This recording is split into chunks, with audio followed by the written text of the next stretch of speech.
Welcome to Local Matters. I'm Elizabeth Shanahan-Jewett. Let's talk about what's happening in our area. The library experience of old has evolved. Book lovers can still shuffle out of the checkout line with an enormous stack, but there's lots more to check out at the library. The best part? It's all free, and the golden ticket is just one little card. The local scene enlisted the Plymouth Public Library to walk us through how to get a library card. Watch. Hey, you got something from the interwebs? Feels like a box of bricks. It's actually a box of books. Why didn't you just get them from the library? Honestly, I don't have time to go to the library, and I don't have a library card. You could just get an e-card.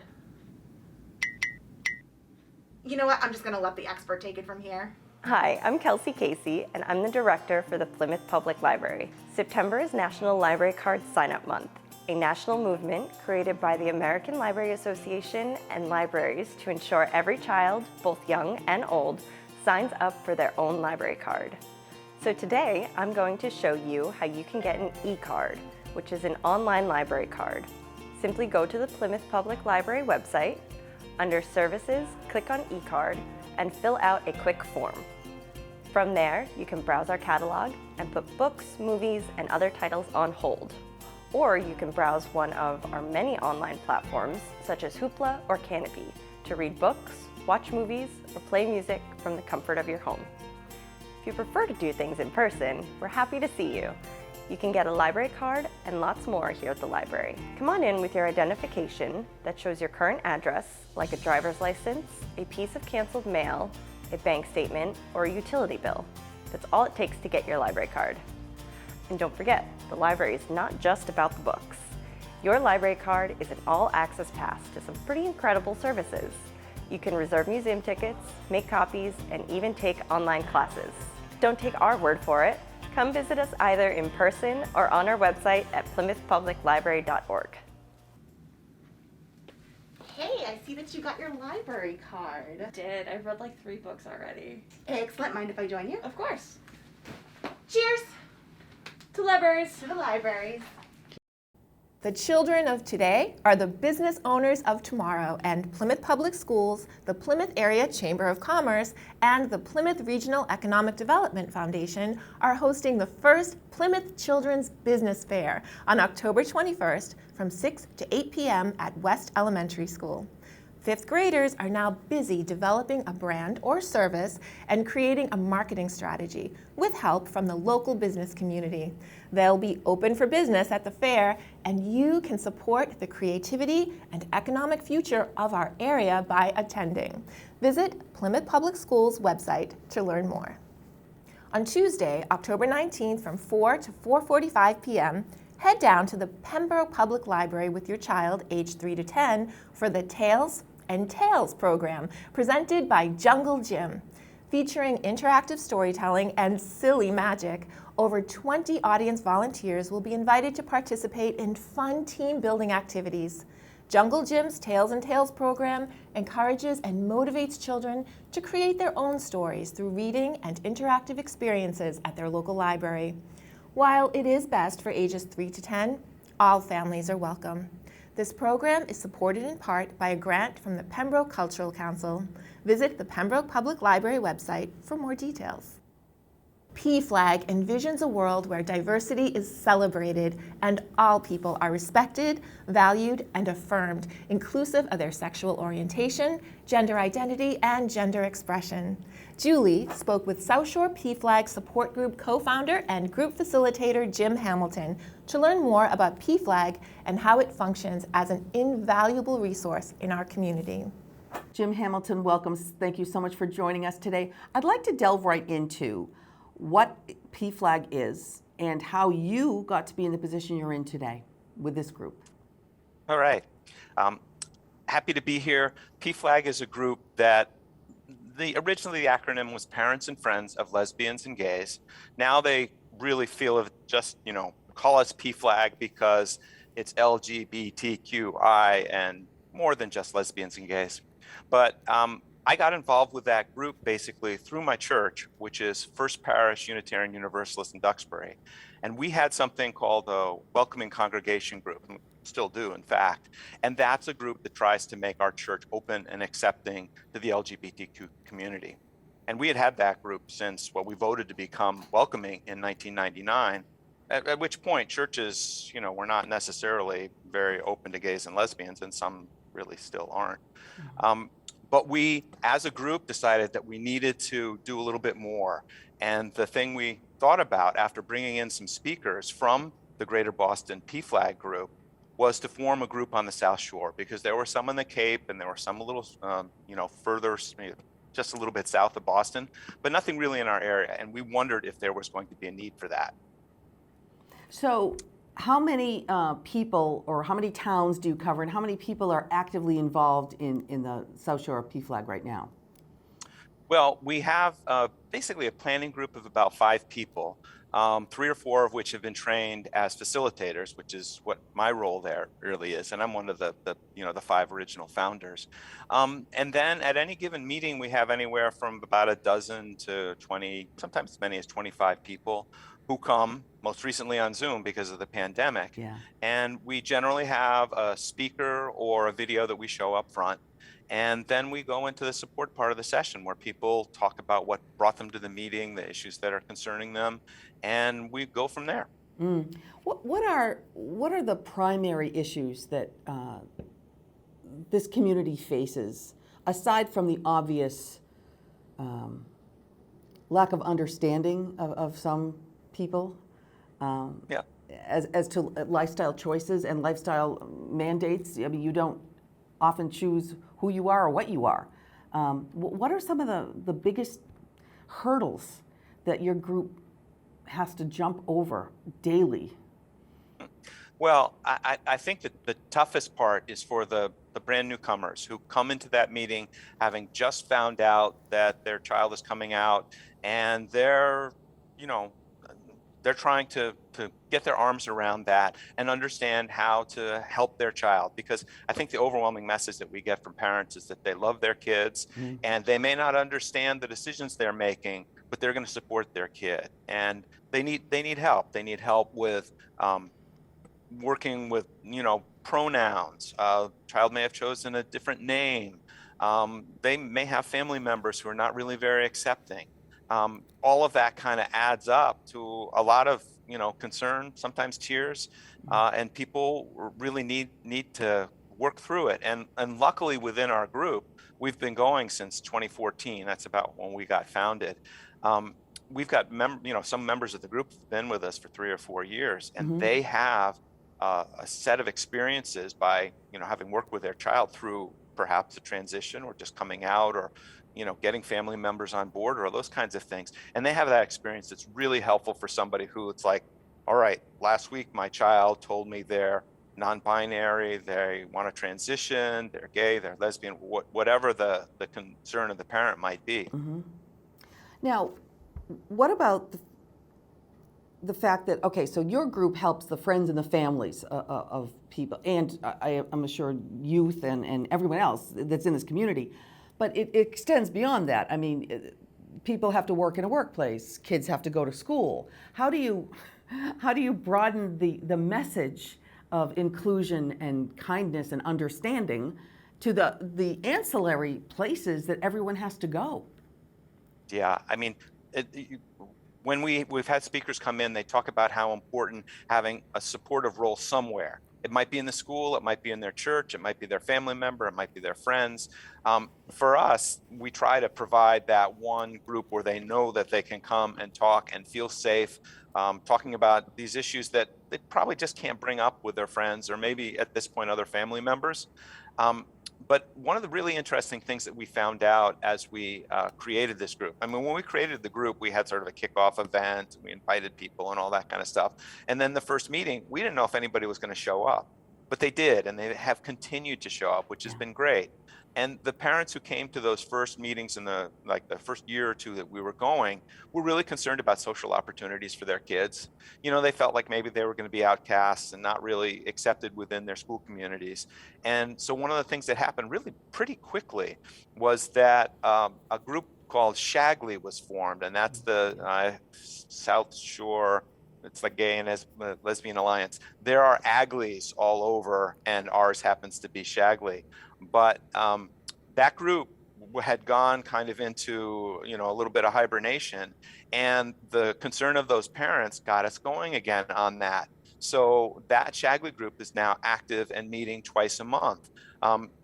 Because of the pandemic, we had been meeting on Zoom. That group really wants to get back together in person.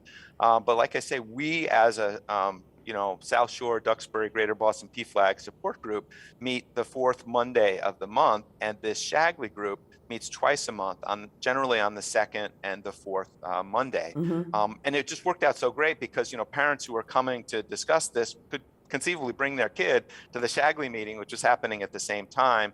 And so that was, one small way to address, the sort of the social interaction concerns. Right.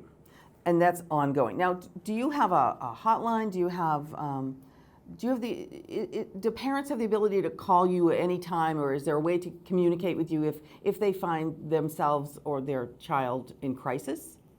Right. So the Greater Boston PFLAG website has a list of all of the support groups that are, in the Northeast. And so I believe that's, gbpflag.org. But if you search Greater Boston PFLAG, you would find that easily.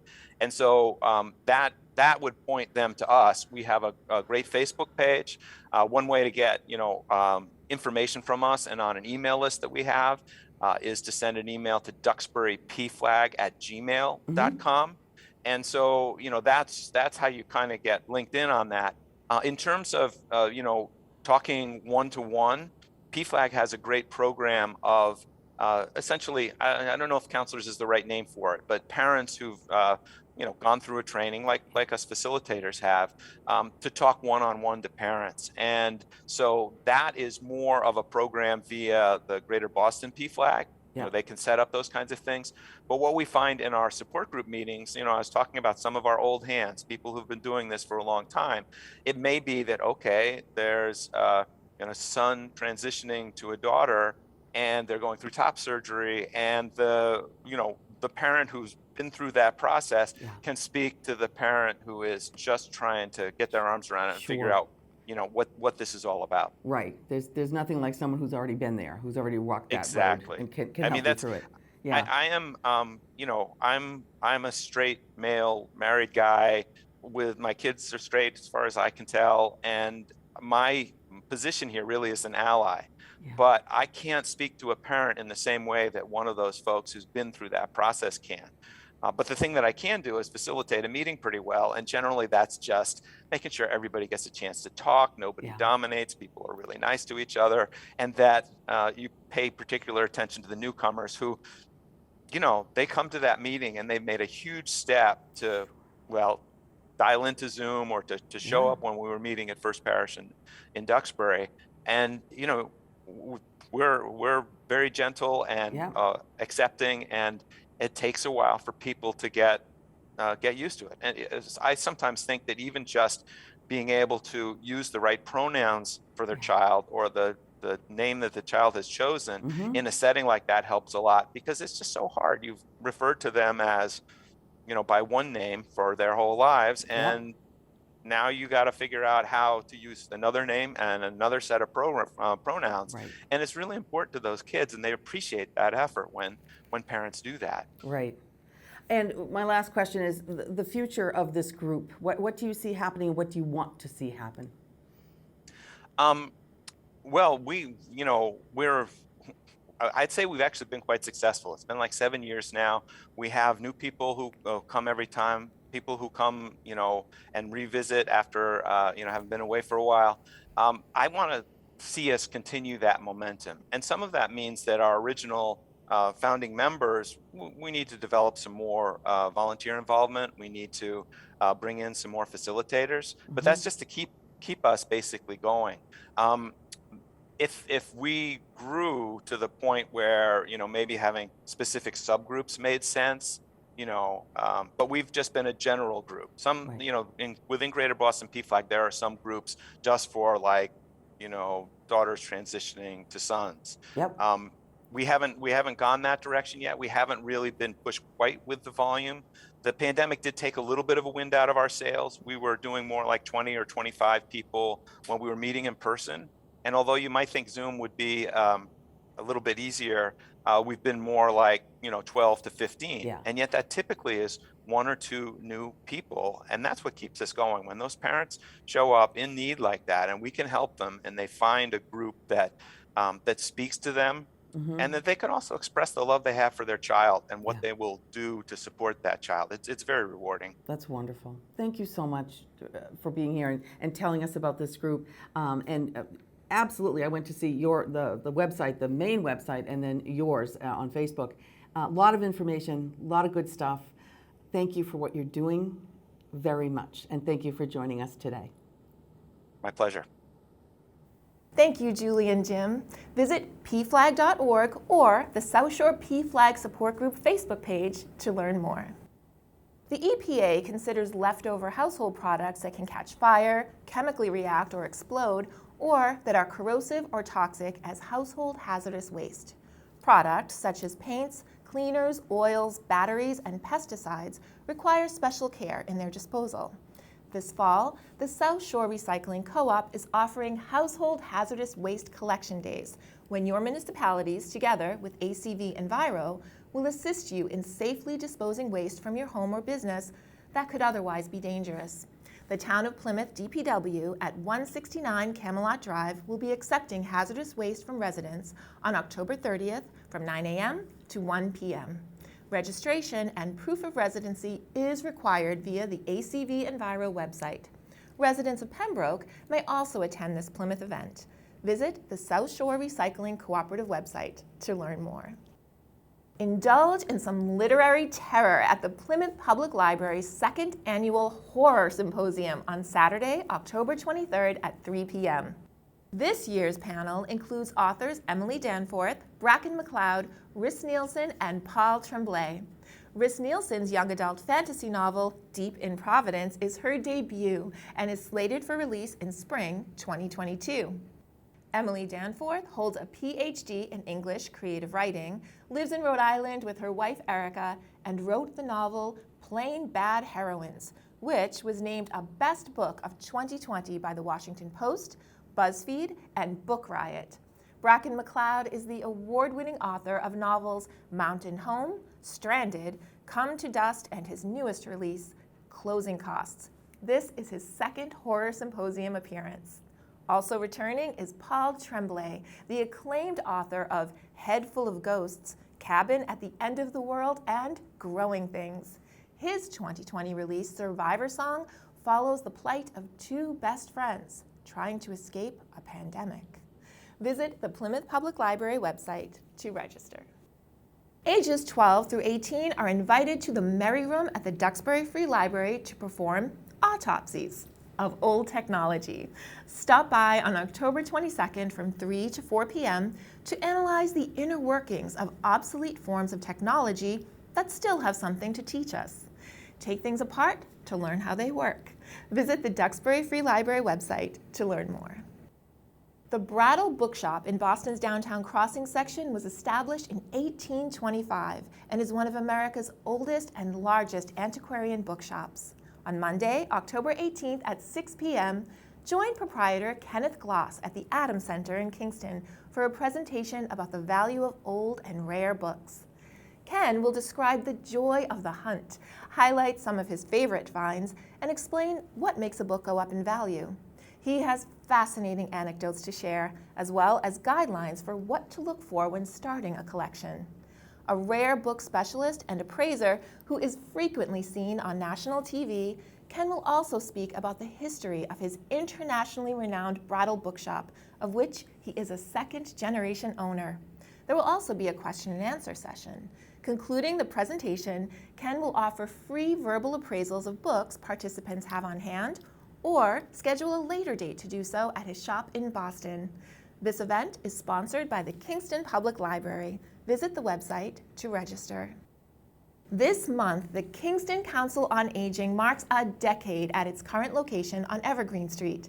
The town approved construction of the 7,300 square foot facility in early 2010, and it has become one of the busiest town buildings, welcoming hundreds of daily visitors enjoying exercise, arts and crafts, card games, support groups, congregate meals, and so much more.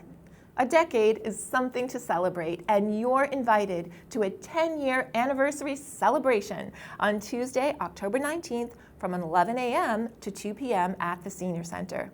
There will be giveaways, a barbecue cookout in the parking lot, a historical display from past COA events, and more. The Kingston Senior Center is located at 30 Evergreen Street. For more information on this event or programs and events at the Senior Center, please call 781-585-0511. Your local public library offers a groundbreaking digital media service that allows you to borrow movies, music, audiobooks, ebooks, comics, and TV shows to enjoy on your computer, tablet, phone, even your TV. Tiff and Erica break it down in this episode of Apps Untapped. Got my book and my blanket. I'm gonna get comfy. Tiff. Oh, was that today? Oh. Hi there. Tiff here again to bring you another episode of Apps Untapped. As you can see, I'm a bit of a bookworm. There is nothing I like more than getting all cozy with a good novel. I mean, I could read anything. Romance novels, historic nonfiction, apocalyptic zombie fiction, biographies on serial killers. Oops, sorry, that got a little dark. The best place to get books is at the library. Unfortunately, my schedule is really packed and I can't always get to the library during business hours. I'll show you why in the following montage.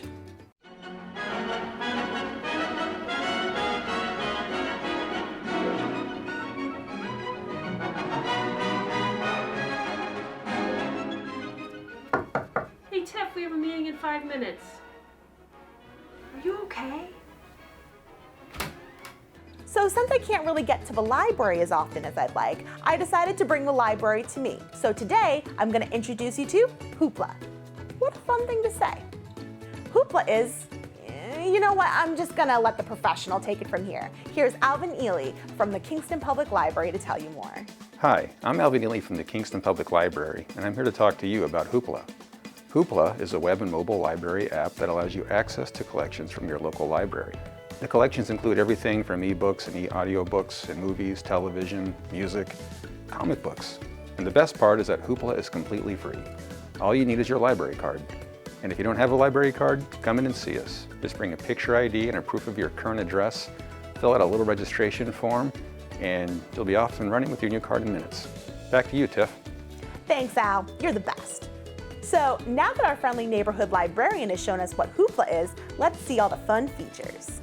Before you get started, you're going to want to create an account. Like Al said, all you need is a library card. Simply put in your email and your password, add your library card, and then boom, you have an account. Once you're in Hoopla, you'll notice that there's a whole smorgasbord of options. Books, comics, music, movies that will vary based on what your library card is linked to. I happen to be linked to the Curtis Free Library since I live in Hanover. Don't judge me. You can see that there are tabs at the bottom bar for music, video, and books.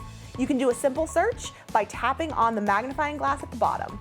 There's even an advanced search if you want to get really deep. And if you want, you can get more specific and use the filter function to search by rating, format, etc. Let's borrow something. I'm about to borrow a comic that I've been dying to read. You see, it's about this group of teenagers that takes on this group of aliens, and apparently it ends... Sorry. All right, back to borrowing books. All you need to do is choose the material, tap borrow, then a message will pop up and let you know how long you have the item for. Confirm that you have your heart set on that title, then it will download. Click read or play and go ham. Just FYI, it depends on your library, but usually digital media like music or movies have a shorter borrowing time than books or comics. You may be asking yourself, I wonder how many books I can borrow. Well, that actually is dependent on your library. If you go to Borrowed at the top of the screen, you'll see that there's a space at the top that tells you how many titles you can take for the month. For my library, it's 10. Another question that you might be asking is, why is there a limit if everything is digital? Well, I have one word for you: licensing. Libraries are only allowed a certain number of copies per publisher. But if you need more than 10 books, you should probably get that checked out. Just kidding, but really, you should get that checked out. If you've got a little human and you want to shield their eyes from more adult content on the app, Hoopla has a kids mode that's for children up to 12 years old. Just tap Kids Mode at the right-hand top of the screen, and then you too will be able to listen to Kids Bop for 7 days straight. Yay, sounds fun. If you're browsing and see a few things that you like, but don't want to commit just yet, there's a great tool that allows you to favorite titles. Simply go to the title, tap Heart, and you're done. All of your favorites will be added to the list that you can access from the main page. How sweet is that? You may be curious about what you have to do in order to return digital materials to the library. Well, the answer is easy. You do absolutely nothing. The items you borrow will be returned automatically. It's magical, just like you. Now that we've covered the how-tos, let's chat about a few things I learned while using the app. If you need to check how much longer you have your titles for, all you need to do is go to Borrowed, then you'll see how many days you have left. If you tap the book, you'll see that the app gives you the date and time the title will be returned. Pretty dang cool. One of my favorite parts of going to the library is talking with staff about their book recommendations. And although it's not as good as chatting with someone in person, the app does a good job with suggestions. Throughout the app, you'll notice little banners that give you recommendations. Here you'll notice that there are staff picks, plots we didn't see coming, and new arrivals. So if you're sick of the same old, you might want to check those categories out. So now you've got the 411 on how to bring your library home. And even though it's not a full-on substitute for the real thing, it's still a great way to read, watch, and listen to all your new and old favorites. And just remember, your neighborhood library is only a hop, skip, and a jump away. And it not only offers books, but it also offers great programs and services that are often free and super accessible. Special shout out to our friends at the Kingston Public Library for helping us out. Thank you for all you do to serve the community. This has been Apps Untapped. It's been great chatting with you. Be well. Thank you to our public libraries for making this available, and to Tiff and Erica for telling us about it. Visit your app store to download. And visit pactv.org/thelocalscene for more of what's good and good to know in our area. That wraps this week's episode of Local Matters. From all of us at PACTV, have a happy and safe week. We will see you next time.